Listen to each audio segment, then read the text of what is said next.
Hello everyone, welcome to our channel. Telugu రాష్ట్రాల్లో మళ్ళీ మొదలైనటువంటి వర్షాలు వివరాల్లోకి వెళ్దాం. వాతావరణ పరిస్థితులు తెలుసుకుందాం. వాటన్నిటికంటే ముందు మీరు ఇంకా మన ఛానల్ కనుక సబ్స్క్రైబ్ చేయనట్లయితే వెంటనే సబ్స్క్రైబ్ చేయండి. ఇక వివరాల్లోకి కనుక వెళ్ళినట్లయితే రానున్నటువంటి 3 రోజుల పాటు చెప్తున్న విధంగానే భారీ వర్షపాతం నమోదు కానుంది.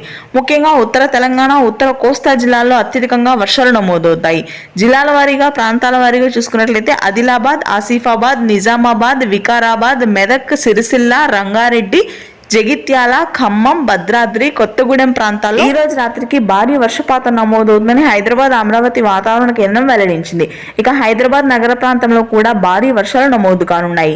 జిహెచ్ఎంసి, ఎల్బీ నగర్, వనస్థలీపురం, బోడుప్పల్, ఉప్పల్, గట్కేసర్, ఆదిబట్ల, కూడా తురక్యాంజిల్, ఆ తర్వాత Panjagutta, Nampally, Khairatabad, Manikonda, Kukatpally, hitech city, GHMC ప్రాంతాల్లో రానున్నటువంటి 3 రోజుల పాటు భారీ వర్షపాతం నమోదు కానుంది. ఇక ఉత్తర కోస్తా జిల్లాలో ఎడతెరిపి లేకుండా కురుస్తున్నటువంటి వర్షాల దాటికి ప్రజలందరూ తీవ్ర ఇబ్బందులు పడుతున్నారు. శ్రీకాకుళం, విజయనగరం, విశాఖపట్నం అరకు, పాడేరు, లంబసింగి, సీతమ్మధార, టెక్కిలి ప్రాంతాల్లో భారీ వర్షాలు, రాజమండ్రి, కాకినాడ, ఐపోలవరం, బొబ్బిలి ప్రాంతాల్లో తేలికపాటి నుంచి మోస్తరు వర్షాలు ఉంటాయి. మధ్యాహ్నంలో కూడా ఉరుములు మెరుపులతో కూడినటువంటి వర్షపాతం ఉంటుంది. Thanks for watching this video.